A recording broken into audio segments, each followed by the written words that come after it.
And there we are. We are live yet again, It is true. right on time It yet is again. true.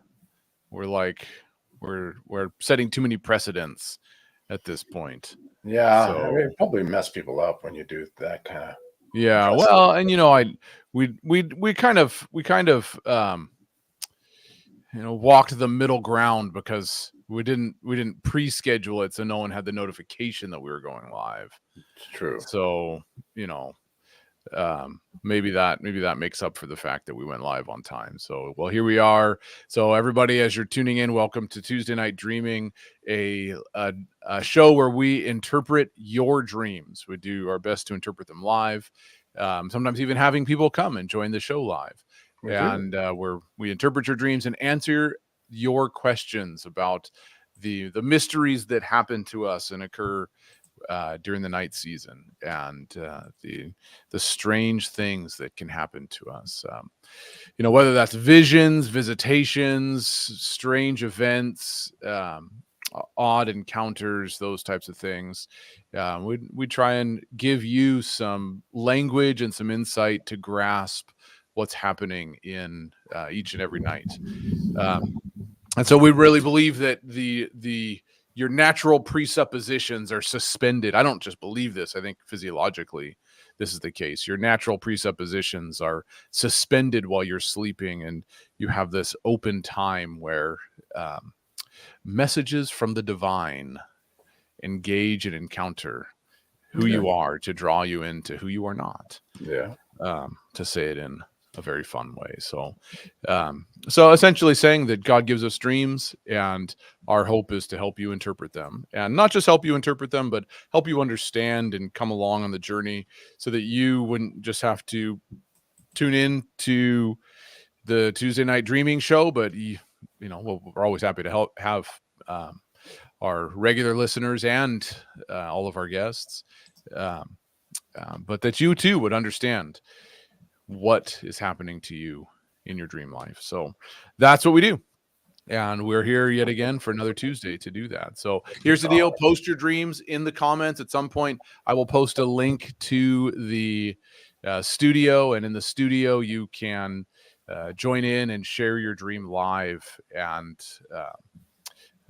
we will do our best to let you know what we think it means. So, and if you have any questions, post questions about uh, what have you been ruminating about when it comes to the spiritual life, and when it comes to the mysteries of revelation and wisdom and engaging that heavenly realm. What kind of questions might you have? So feel free to post those in the comments too.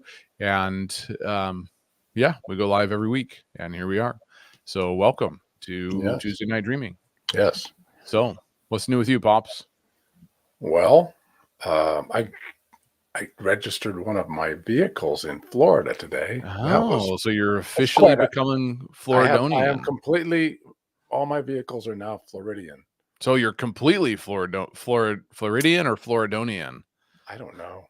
Yeah. I'm not that far along yet. I'm still a neophyte as Yeah. Do far you as that have goes. an alligator head hung up in your wall I yet? don't. Actually, I don't. That's No, probably no the next gators. step. I have no gators at the house. Yes. Bird is proud of you. She says, "Very good, Ken." Yes. Yeah, that is very good. So, and then so I mean, we like to talk about dreams here, Yeah. right? I mean, what if someone's just, if they are trying to get back to dreaming again, because our culture has trained us, in large part, from Sure. family life, and then of course our a lot of our psychological, psychoanalytic community, and then just the culture clash that we have right now of we're in a very, well, I'm not going to get into that. It's a fascinating conversation about where we are at as a culture, and where, um, Yep. and one who has come from California and one who lives in Canada can understand it even better.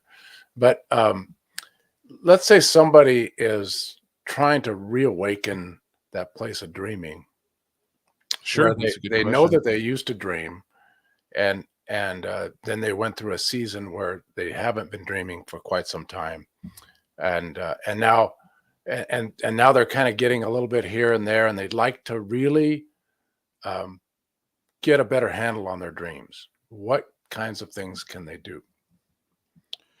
Yeah, that's I mean, we could spend that's a whole course.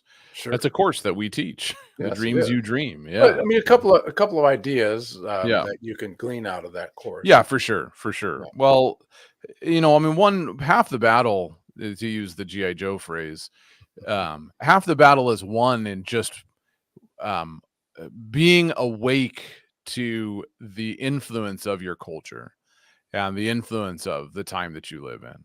And that doesn't mean you need to be like up on every single nuance of every term, like secular materialism and what all those things mean, and Yeah. or dualism and Gnosticism and how these things are kind of making their way through our philosophical circles. Doesn't mean that you need to be abreast of all of those debates, or even that you need to be abreast of world history. Although, both of us are, this will go this way, and you can see all these bright colored books here. You recognize those probably, Yes, Dan. I do. Yes. Will Durant's The Story Yeah. of Civilization, understanding how civilization got to be the way it is today. Yeah. So anyway, both of us are kind of history nerds in that sense. So I'm not saying that you don't need to be abreast of all of those things, but just recognize that there are cultural forces at play. The Bible calls it the spirit of this age, as kind of a catch-all term. Well, there's specifically spiritual influences, but a catch-all term for the influence of our age and our culture. Recognizing that we have had certain thought processes, certain viewpoints and outlooks on life impinged and imposed upon us through cultural messaging, through advertising and marketing, through the kinds of TV shows that we watch and the kinds of Right. movies that we're abreast of. And I think you sent me years ago was it you that sent me a breakdown of philosophy based on the popular TV show of the era, like Star Trek? Oh, I may have done that. Yeah. The next Star Trek, The Next Generation, then into Friends and those sorts of things. and X-Files and things like Oh, this, and how our philosophical outlook of the age was really reflected in how the popular TV shows of the day really carried themselves, and what people gravitated towards. So we have to recognize that, for one, is that our view of the world and our view of life and our view of heaven, God, all these things have been heavily influenced by a secular age and not heavily influenced by a biblical worldview. So let's first recognize that, right? That's a broader thing. Once you're kind of aware of that, then you can start recognizing all the ways that maybe I've learned to tune out the voice of God, or tune out moments. We'll just call it tune out the lifestyle of engaging with revelation, because revelation is always impinging upon our world. And it says, context for that is Romans 1 talks about how all of creation reveals the invisible God. And so creation's always revealing God, and God's always revealing himself. And he does that through scripture, of course, and he does that through dreams and visions and strange events that happen in our life. He does it because of impressions and divine circumstances and all these things that happen to us. So once we start to become aware of that, developing a appreciation for that, where, simple things like, if you want to grow in listening to God in your dream life, make a plan for recording your dreams. Like, talk about a way of saying that I value these things, and the cultural expectation that dreams mean nothing kind of flies away in the face of, well, I'm putting a notebook next to my bed to write the dream down because I think it means something. Like, it's one thing to say dreams mean something. It's another thing to organize your sleep cycle around receiving things from God in a dream and expecting it to happen.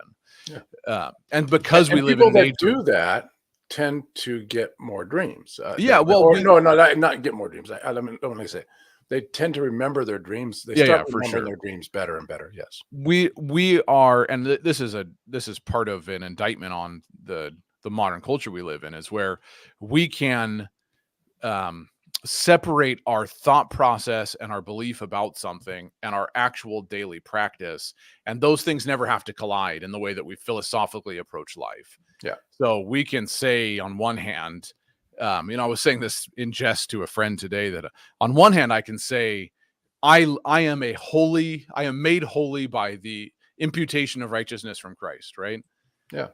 And on the other hand, I can go out and sleep around and get drunk and do drugs, and I can try and claim both those things because of the age we live in. I can separate what I say about myself and my belief and what I actually practice, and those things don't necessarily need to collide at all. They do collide because there's tension in our inner life, but we think that what I say and believe about myself doesn't necessarily have to line up with what I actually do. The classic convincing a person that they're in need of the gospel by saying, "Are you a good person?" And they say yes, and then you say, "Well, have you ever lied?" And they say, "Yes, of course." And, "Well, what do we call people who lie?" "Well, they're a liar." "So you're saying that you're a liar?" "Well, no." "Well, but you just said that you lie." Yeah. "So, well, but I'm not a liar." You're catching people in there. You're catching people in the dichotomy there, or in the tension there between what I believe about myself and what I actually practice. Right. And so it's one thing to say I want to value dreams. It's a very different thing to actually value them. So having a plan for remembering them, like Melissa says, she journals them. That's fantastic, Melissa. That's an excellent practice to maintain. And I know Melissa, she's been involved with what we've done for a while. So I know Melissa has some pretty significant God dreams, and that God does speak to her in dreams. So we do see that people that make a plan for recording their dreams, and not doesn't mean you're perfect on it, but you make a plan for recording your dreams, tend to have a dream life that's a bit more robust than people that don't. That's good. Yeah. And then tuning into shows like this. There's different training out there. Right. Yeah, gleaning what you can from people that have gone before. Go to the stream stuff that they do. Streams Ministries is a great resource for that. There's a few decent books that have been put out. Actually, no, a nice simple book was written by a guy named Jeremy Nelson, who kind of followed John Paul for a while. And Jeremy Nelson's a revivalist type, and but he wrote a short book about 50, 60 pages, something like that, on dreams. And it was a really good summation of some of the simple principles of John Paul. But I mean, obviously I love the John Paul stuff, and we put out some good stuff as well. Yes. So, Win Ministry. With Win Ministries. For sure. And then putting yourself around people that have a similar viewpoint, and where you can talk through and reason about these things together. And so that's part of what we try and set up with our dream community for people that have gone through our training. We invite them into our Facebook group, and then people tune in to hear, and we talk about these things. And those, put yourself around people that are like-minded, make a plan for recording your dreams, put yourself in a place where you're learning and growing from people that have gone before. Those are all excellent ways of doing that. Let me revisit real quickly that idea of worldview. Yep. Just for a second. And a question that N.T. Wright asks that I constantly, the theologian N.T. Wright, New Testament scholar, actually, is I find fascinating, and it kind of sets the stage for developing a worldview, because we get confused with the idea of worldview. But that's true. What if we were to ask this question? What would it look like if God became king of this world? And what would it look like if the promises of the coming age, the future age, the age to come, were brought into the present age, and the world was beginning to be set right? What would that look like for ourselves and for our communities around us? That's how you start looking at worldview. What would it look like if all of these promises and the things that Jesus talked about and his disciples began to go and spread throughout the Roman Empire and beyond? What if those things actually had an impact on daily culture in across the world, not just in the West, but across the world. What would it look like if God became king and began to set the temple right, set the Yeah. world right, so that there was equality and there was freedom and there was grace and there was love and there was true connecting between human beings so that we actually acted like human beings to one another. What would it look like if that were happening? To me, that's the foundation of beginning to have a worldview that is based in a biblical understanding Yeah. of who God is and what the world is to look like. Here's a way, and this is related. It's not exactly the same, but it's related. Here was a way that God personalized it to me. Because sometimes it can feel very overwhelming to ask those questions, Mm-hmm. right?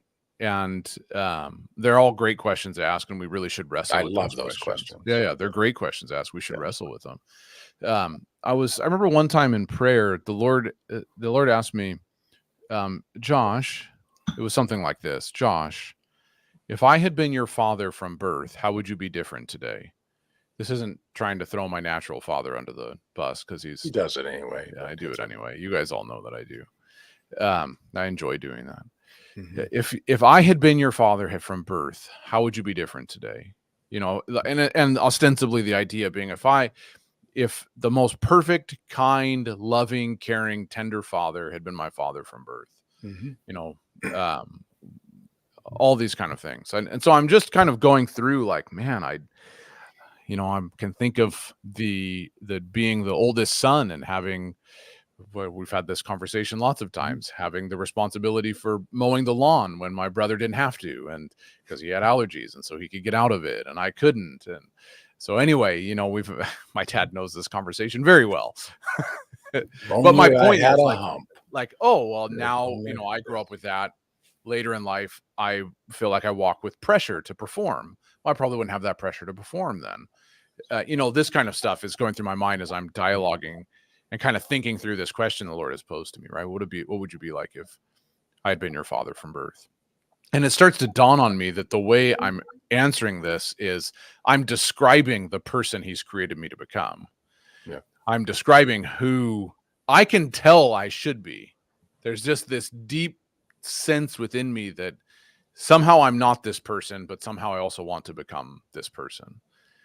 And so it's like the Lord kind of jokingly whispers, or not jokingly, but it wasn't a joke, but it was, whimsically whispers, like, you've died. I am your father from birth, Yeah. And so that, just even asking those, localizing the question to your own experience, that makes me start rethinking how I see the world and how I see myself engaging with the world. Because I begin to see, well, actually all the stuff that's come before, might have a bearing on who I am, but it shouldn't have a bearing on how I see the Father, especially as he's revealed through Scripture. But it was a very thought-provoking question to me.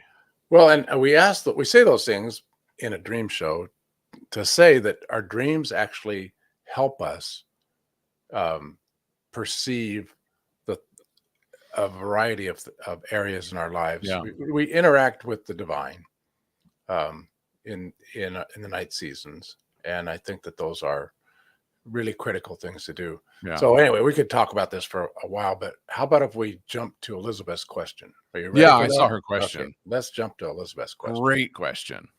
Why do you think God? We've taken our 20 minutes of chit chatting here. By the way, before the question, everybody share the video feed, click the like button, let people know that we've gone live. The more people we can help, the more people we can help. Yeah, exactly. So we have, why do you think God would give a warning dream about me to my mom instead of just giving the dream to me? That's now, I'm in answering this question. By no means am I throwing Elizabeth under the bus. Okay. I'm just answering the principle. Okay. So Elizabeth, this isn't a slight against you or anything like that. It's just We love you, Elizabeth. the broader question of why would God give a warning dream to someone else about me rather than just give it to me? So the first most obvious answer is that we wouldn't listen if God just gave it to us. And somehow we would deem it unimportant. We wouldn't consider it. We wouldn't act on it. There's that level of, there's lots of times, just practical again.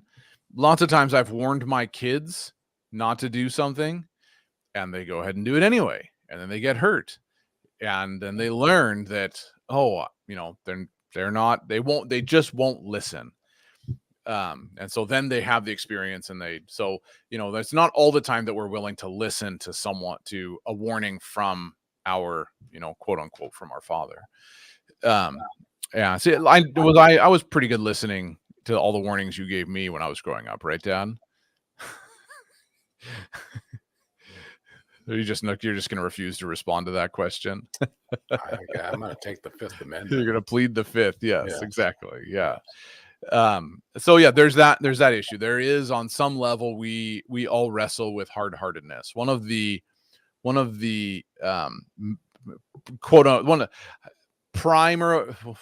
would I say this? One of the prime responsibilities of the Christian in this life is to keep their heart warm to the presence of God. And that's a lifestyle. That's a lifelong endeavor. We kind of have grown up in this system where you just say a prayer and then everything is supposed to change for you. But there's a lot of input and effort. Like Paul says specifically when he's talking to Timothy in 1 Timothy 4, that bodily exercise profits a little, but godliness profits a lot. Having hope of the promise, paraphrase this a little bit, but having hope of the promise of the age to come, in the here and now and in the age to come. And so Paul's actually saying, like, you need to exercise godliness, because the promise that you're anticipating in the age to come is actually here and now, and you're only going to access it if you exercise godliness. So there is, we are hard-hearted, and so we would fail to listen. And so, well, there's the other side of that kind of a question too, and that's that just because you have a dream with someone in it doesn't necessarily mean that it's about that other person. Yes, for sure. So that's the part. That's the next part of it. Yeah. So, a true warning dream, we don't always listen. Now, with that said, just because you show up in someone else's dream doesn't mean that dream is about you. 95+% of the dreams that almost anybody has are directly related to themselves. They're not dreams about others. And this happens quite often, where people have, Melissa says, could be what the person represents. Right. Yeah, absolutely. What the person represents. They represent friendship. It's what their name means. All these kind of things. Like, the dream is generally about the dreamer. And so we have to remember that. Now, with that said, it could represent family if it's for sure. So family in general. A mom is going to have especially a mom that's following Jesus, is going to have a proclivity towards hearing God speak about their kids. Now, okay, so not every dream that we have with other people is about other people, but it could be. So, and then with that said, if it is a warning dream or a correction dream, not every warning or correction dream is meant to be shared directly with the person. It could be a dream for intercession. This takes some sensitivity in terms of prayer life and things like that to know what direction to point a dream like that. But it could be for revelation. It could be for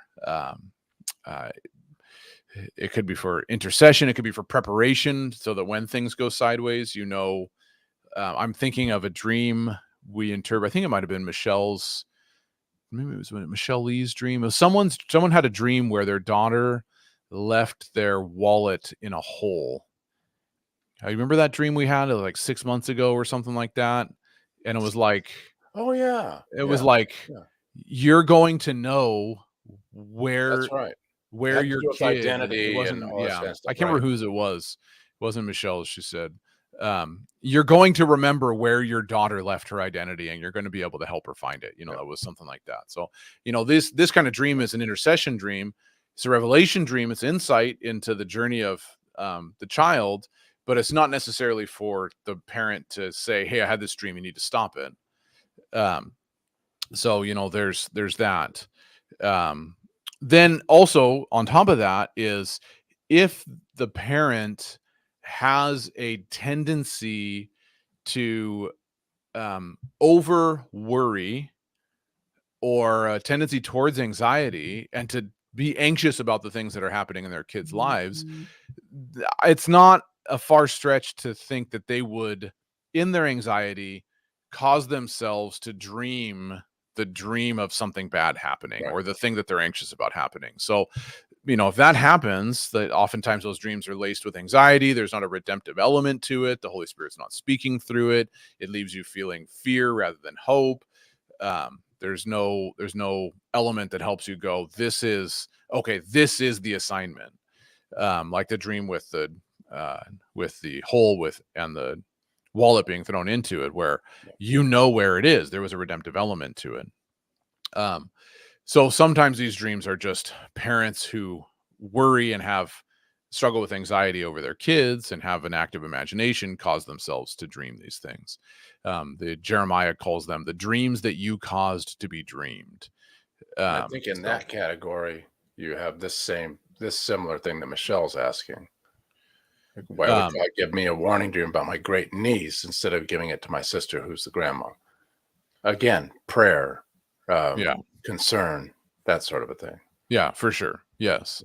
And then the last point I want to make on this one is that God does that in answering specifically Elizabeth's question, why give it to her mom instead of her, is because these things are subtle ways that remind us that we need each other, and that we're not created to be isolated creatures, but we're created for community, relationship, depth of friendship.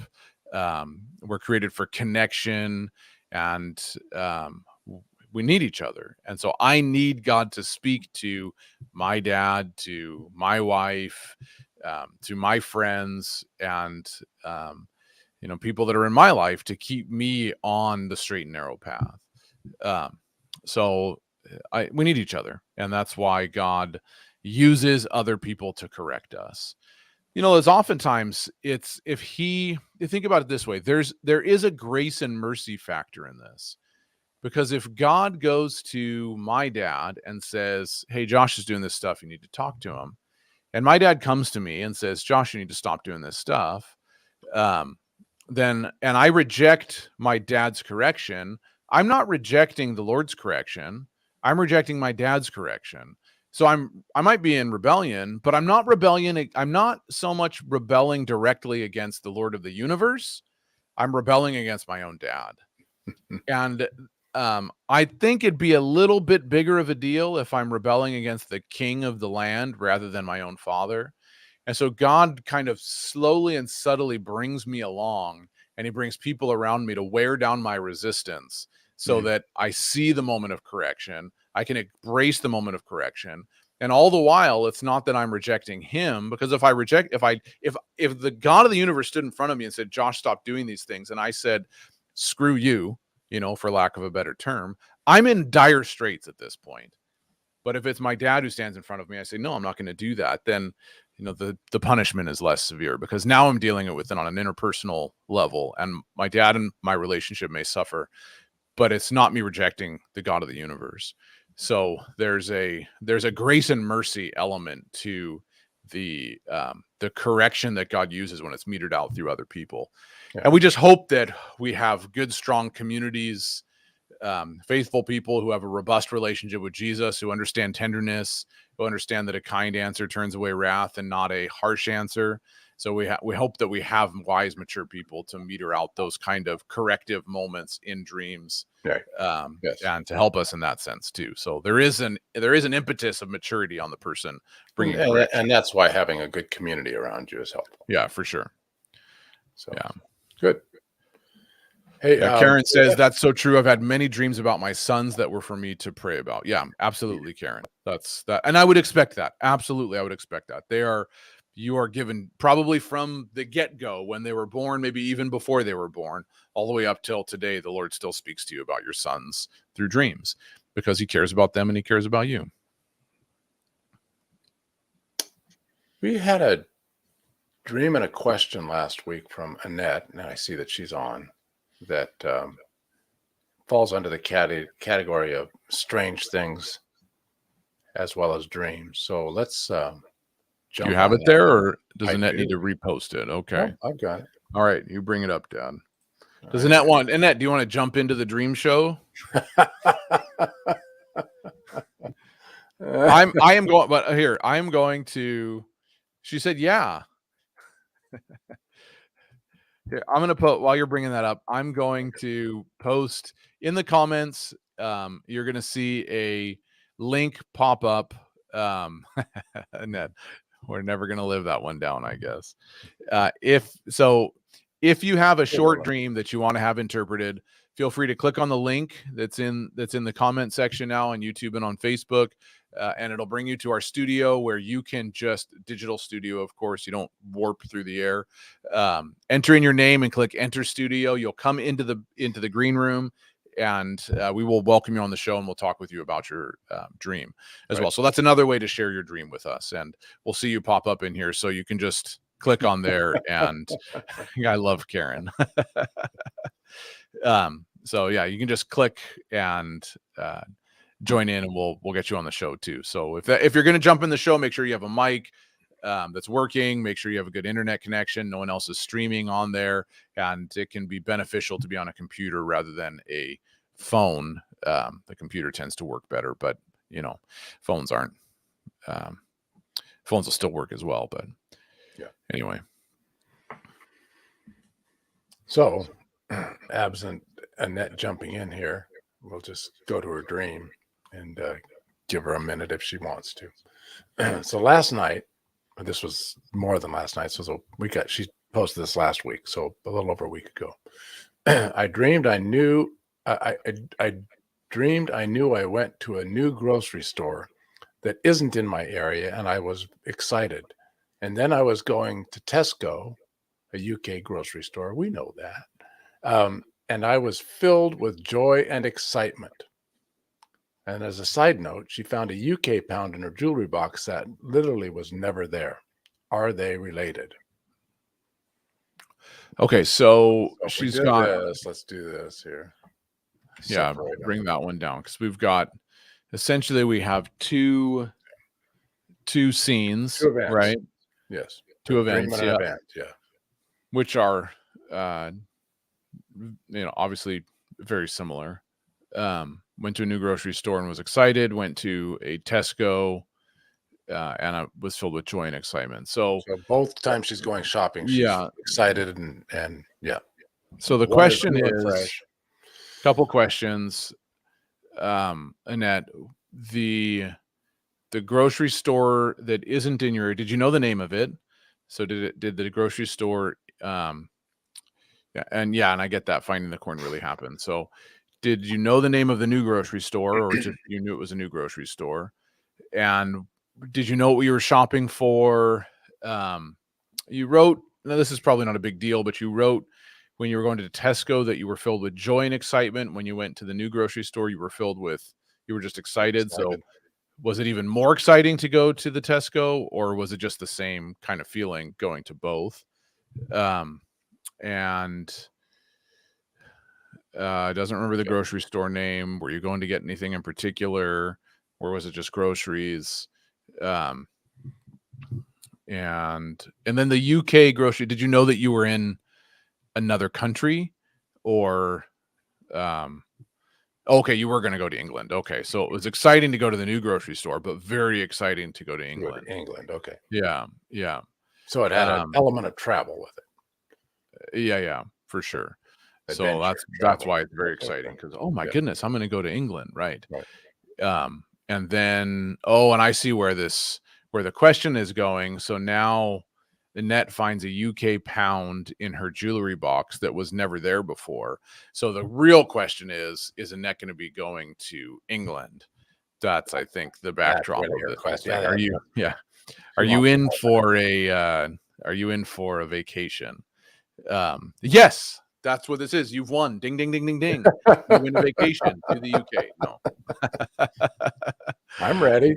Yeah, I'm there ready. you go. I That's found right. a couple of pounds the other day. I could probably go. Yeah. Yeah, Karen, mic drop.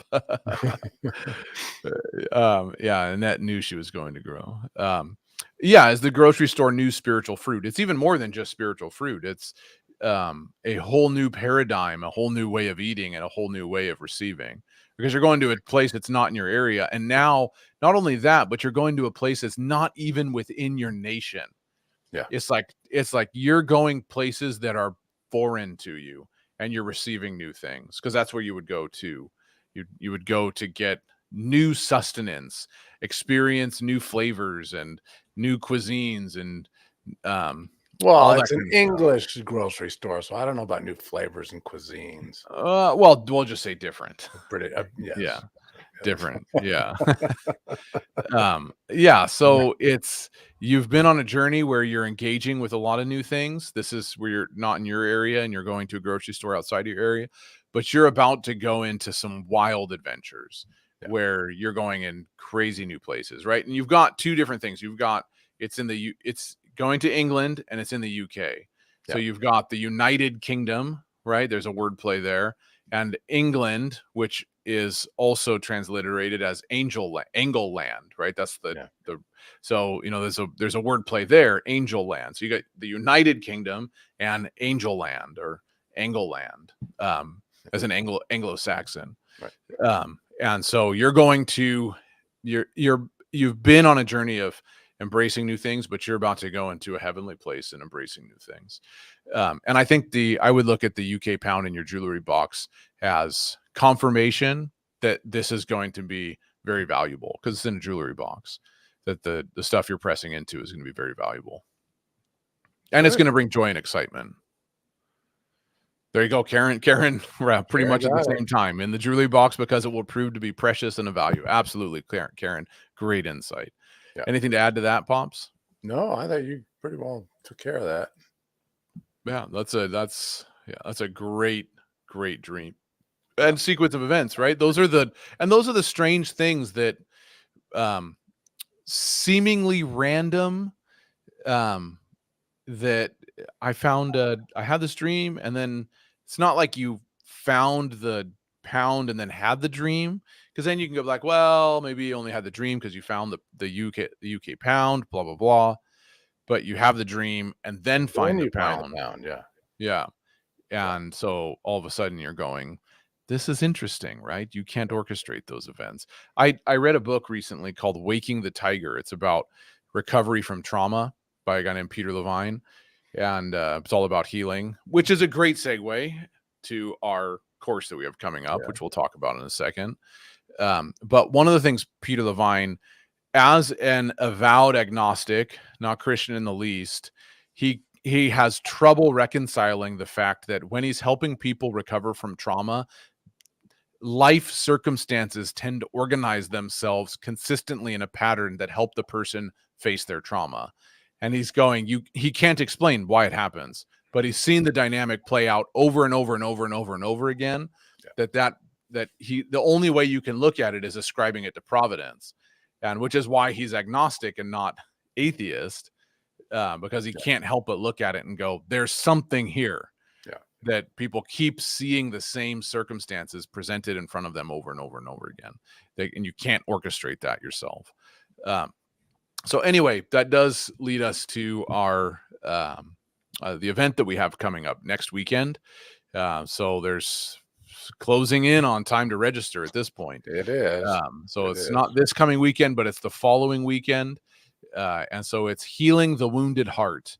And it's going to be a fantastic event, an online webinar, Friday night, Saturday morning, afternoon, and evening, August 26th and 27th. And we'll have 4 main presenters bringing topics, bringing up topics. Brilliant people, all of them. Brilliant people. How do I grow in my capacity to receive healing from God? How do I increase my heart connection with God? How does my understanding of his tenderness impact my healing? What kind of hindrances are going to happen on the journey of healing? How can I prepare myself to receive healing? Why do I get stuck in the journey? How is it that our worldviews hinder our ability to receive love from the Father and thus be healed? So lots of different layers of topics we'll be going through. It's August 26th and 27th. There is a link in the description of the video to register. I will also put the link here for let's see, let me put the link here. So if you're planning on registering, please register so we can get an idea of attendance and start to work on the syllabus and all that kind of stuff for everybody. So there's the link. I know a number of you have expressed excitement about this, but we haven't seen many of you register. So that's true. Let us know if you're registering. Yeah, we do need to see that. Yeah. So because we've got babysitting that needs to be arranged and all those kind of things. So we've got to figure out how that's going to impact us. So I also had a dream. I tried to get into a live Facebook show. When is the deadline to register? I mean, we will keep the registration open for the next. Well, we have a couple different cutoffs. We have a cutoff on Thursday, and then we have a cutoff next week as well. So there's certain numbers we have to see in terms of people registered. So we're hoping people are registered by Thursday. So Annette, is that a joke, Annette? Did you also have a nightmare? That wasn't a dream. It was a waking nightmare, I think. That wasn't a dream, Annette. That actually happened. I hope you yeah. That might be one of those dreams you call. Well, let's see. Let's try and interpret this dream. If this was a dream, what would it mean? Yeah. That's right. If we had Murray here, he could walk through that one. That's right. Yeah, I was talking with Murray today. Yeah. So yeah. Okay, what else do we have, Dan? Didn't someone post Lola? Yeah, Lola, and we have a couple of quick, shorter dreams. Yeah, go for it. Lola's, and I like Lola's thing. Jesus is the light over there. It's awesome. She has a dream title. She calls it Eyelid, and this is an excerpt from her dream. So this is not the whole dream, and I hope So hopefully we can get enough out of it to make some sense here for her. An extra eyelid is removed or replaced with another. The replacement wasn't seen, just the emphasis of the eyelid on top of the eye removed while looking in the mirror and seeing that the eyelid isn't missing, the eyelid is there. So somehow there's an eyelid being removed, but the eyelid actually isn't being removed, or maybe it is removed and there's another one. One's gone and another one takes its place, something like that. Yeah, so it's a little confusing. But it's close enough to. There's a direct spiritual or scriptural comparison, which is Paul, right? He's looking in the glass dimly. No. Oh no, not that one. Well, okay. That one's good too. Yeah. I like that one. Yeah, the scales falling off of his eyes. Yes, right. True. And so you have an extra eyelid being removed. So you have things that have obstructed vision, the ability to see, and the ability to engage with heavenly revelation and wisdom. The things that have obstructed that are being removed. So, interesting. Lola's picture is Jesus is the light, right? Yeah. If you had an extra eyelid over your eyelid, you would have a hard time seeing. If you close your eyes, you can see light, that kind of stuff, But if you close your eyes and you've got multiple eyelids, starts to go pitch black. So you've got more and more hindrances to the ability to see. So if you have an eye, and it's one thing if I looked with horror that my eyelid was removed and it wasn't replaced, because an eyelid is a protective mechanism that you need, but it was extra eyelids being removed and then things that were there were being replaced with new ones. So the hindrances to being able to see, the hindrances to vision, the hindrances to operating and engaging in that heavenly realm are being enhanced in one sense, because they're being exchanged, and they are being cleansed or cleared in the sense that extra coverings are falling off. Yeah, it's good.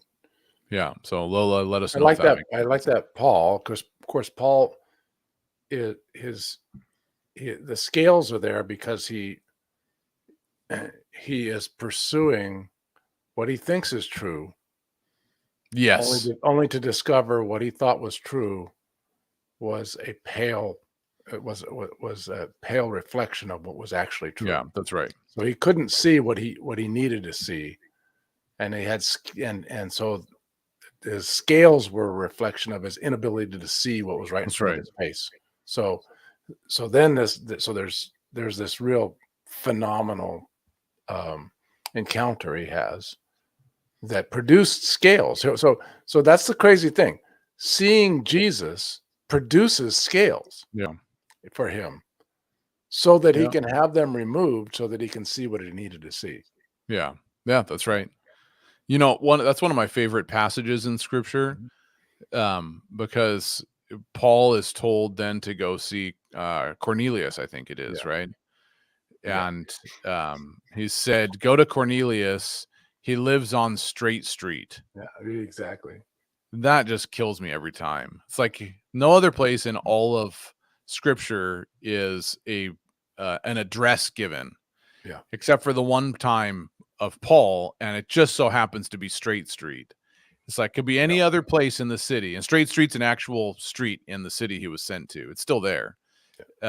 Straight Street, and you're like, that's just like God to go. Not only am I getting the scales, not only am I readjusting your theology, Paul, you're going to finally get straightened out, and it's like I gotta be.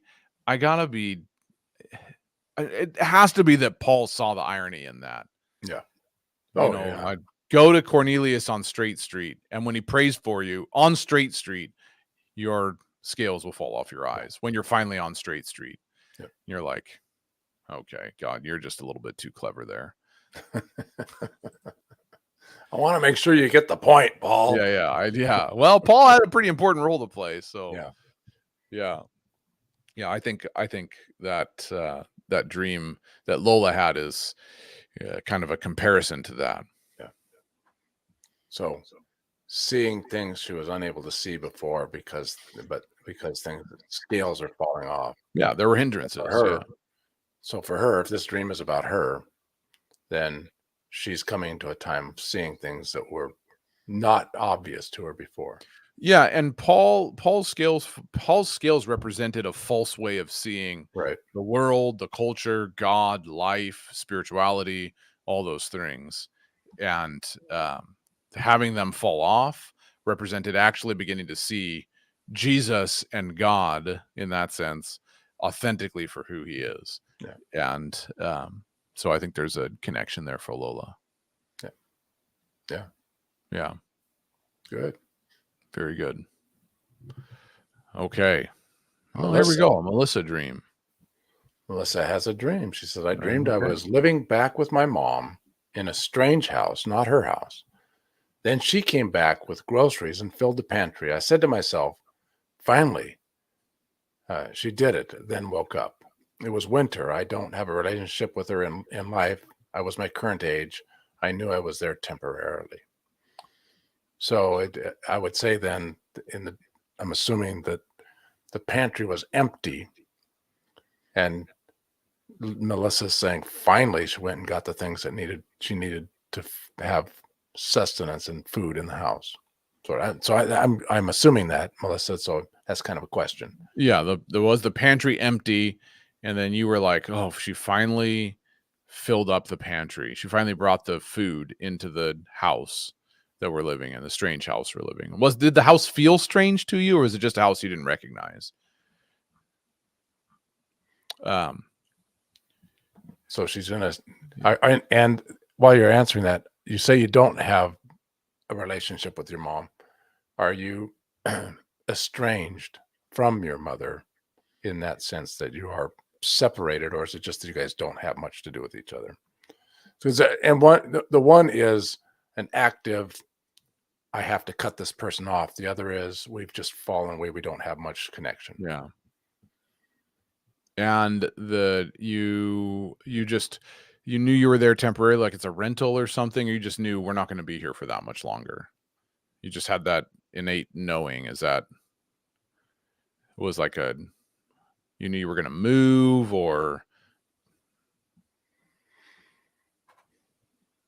I mean, I've got a sense of it already. There's a couple things I'm trying to pull together. So, I mean, it actually is a good dream. Yeah. Like actually a really good dream.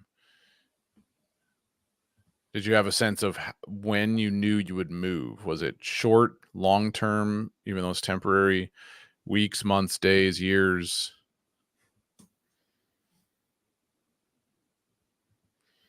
Did you know all those things? Questions from Melissa.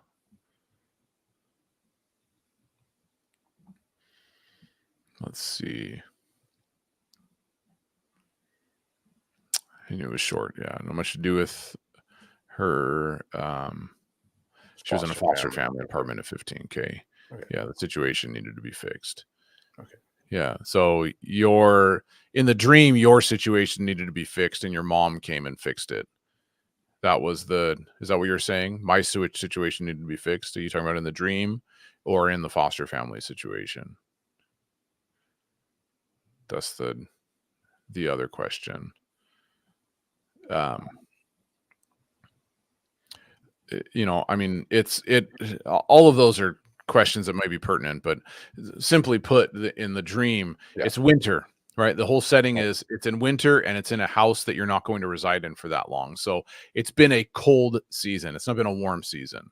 That's what it's. Winter is a season where there's not a whole lot of movement, right? You go outside and you bundle up. My feeling was I went to my mom's house because I didn't have the choice. Yeah.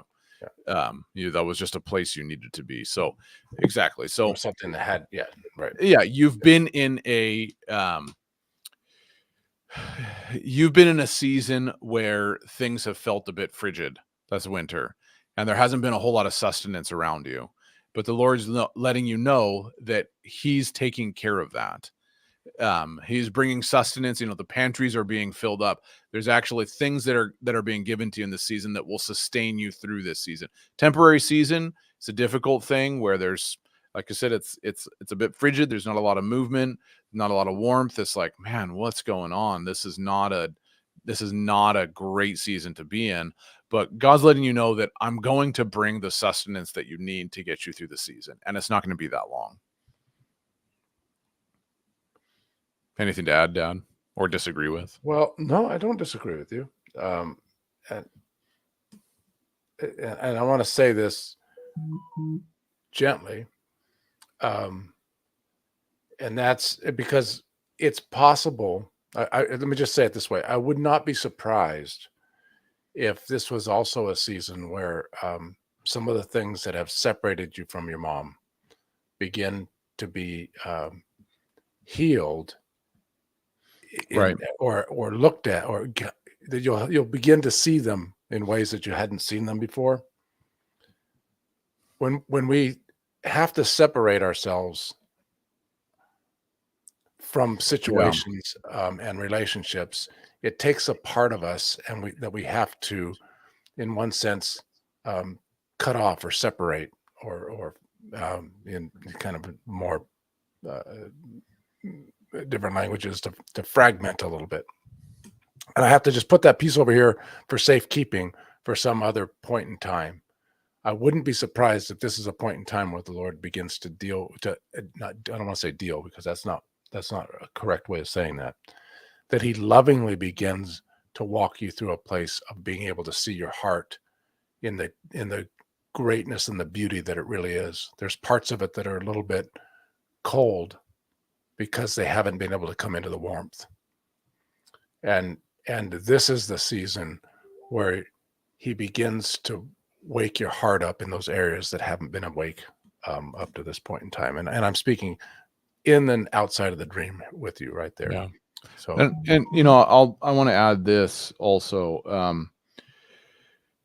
It is, one of the things you wrote in the dream is finally, yeah, all right, exactly. finally this is happening. Yeah. Is like it's been something you've been anticipating for a long time. Is specifically what my dad's talking about. Being able to walk through this with the Father in a tender, loving way. And it may be that some of the difficulties of life were necessary to get you to the place where he could walk you through tenderly. Yeah. And Just don't I know. know as well as anybody that I'm pretty self-sufficient, and I can deal with this on my own. I don't need anybody else. And then all of a sudden you get to the point where you can't deal with it on your own, Yeah. and you do need others. And Yeah. there's this constant reminder that I actually need, and pain helps to introduce me to my shortcomings and to my weaknesses. And we have broadly speaking, we have a pretty pretty wimpy theology of what it means to suffer and what the purpose of those seasons are. Um, yeah. So anyway, so Melissa, we just bless you and all in the season that you're in, that the Father would just draw you close, and you'd be so tangibly aware of his presence, his loving tenderness as he leads you and guides you through this season, and that it truly would be a short season of difficult, uncomfortable, that winter time. But it'd be a short season and a loving season. And so we just bless you, Melissa. Yeah. Yeah. Excellent.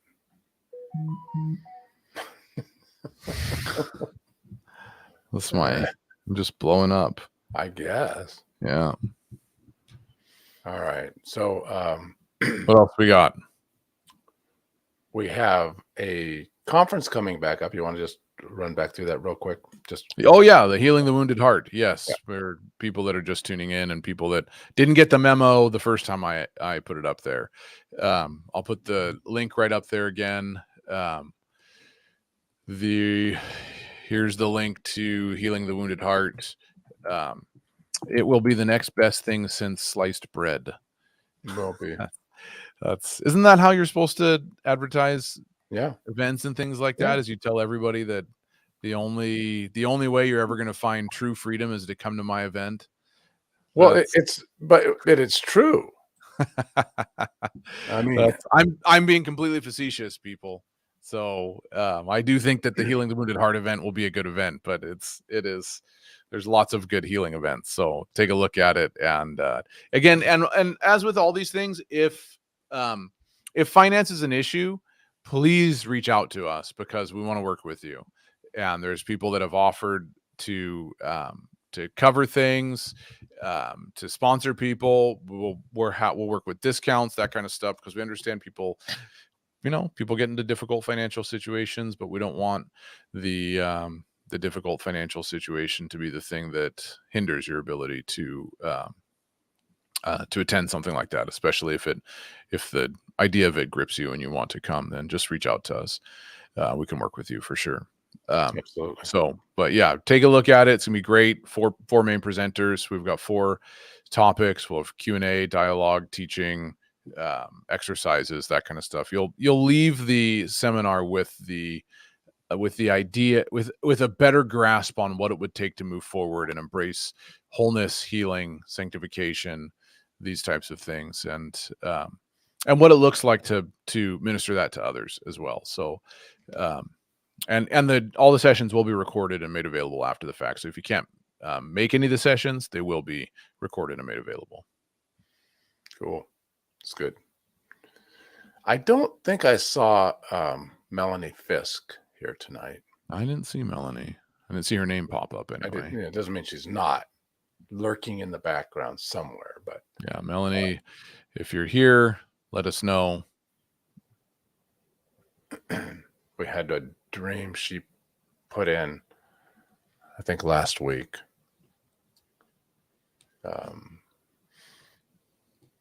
And because we don't have time to go through any of the longer ones. Yeah. No, they're not the longer ones. Sorry about that. Yeah. Well, you know what happens. So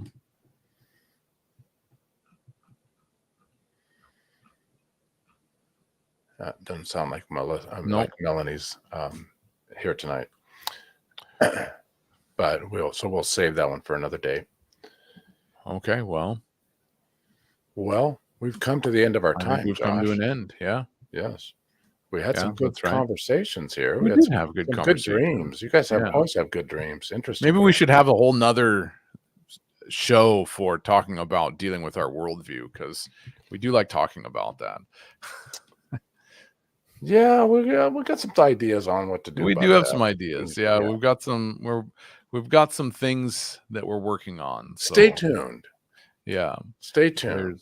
There's always things coming down the pipe when it comes to Wind Ministries and what we're doing. So I've been for the Dream Show people, I've been hard at work this week, trying to put the finishing touches on the rough draft manuscript for devotionals based on the lives of the desert mothers. And so we're good.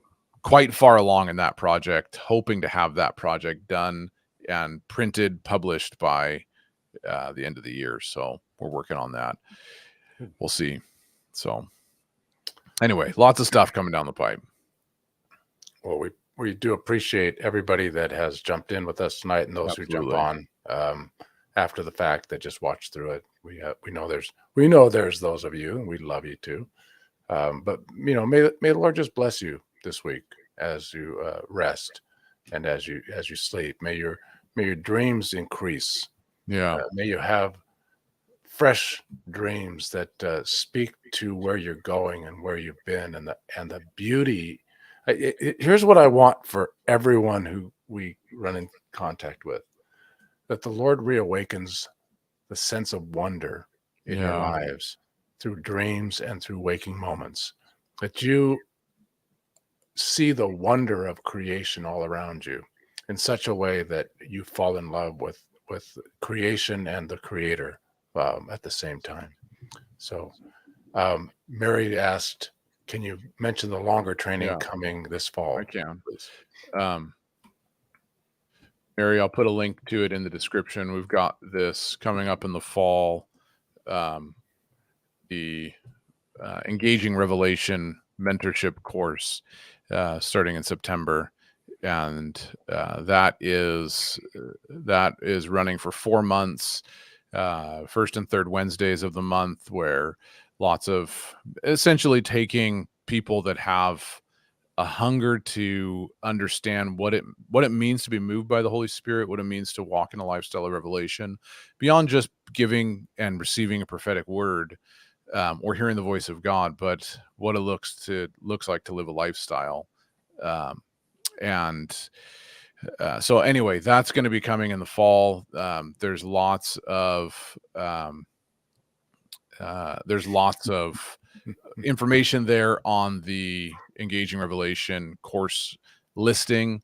Very hands-on, very intensive, and you'll walk away from that having a much more robust understanding of what it looks like to flow and partner with the Holy Spirit, and to walk in wisdom and engage with revelation, hence the name of the course.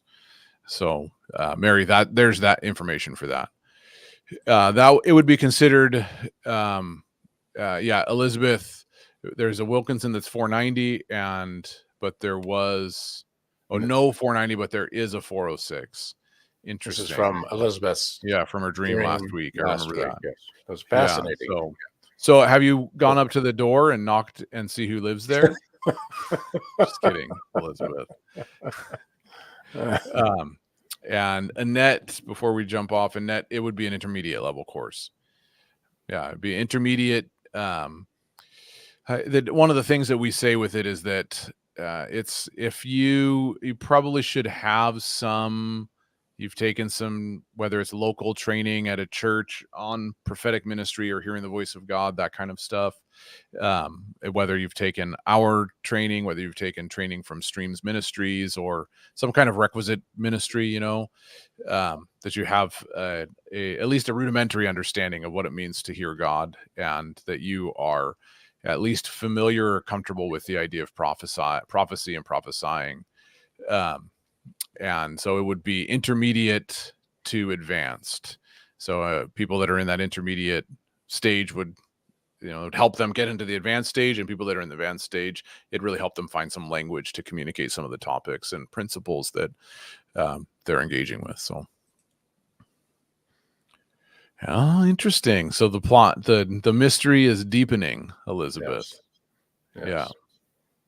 But we'll try and remind us towards the beginning remind of the us next time, week. so that we ask you some questions about that, because we're curious. Yes, that's right. So, all right. So blessings on you all, and may we and we'll see you next time. Yeah. And don't forget to jump on and sign up for the Healing the Wounded Heart workshop, Healing the Wounded workshop, coming up next, not this weekend, but the following weekend, right? Yeah, that's right. Okay. All right. Blessings All right. all. Talk to you soon. Hasta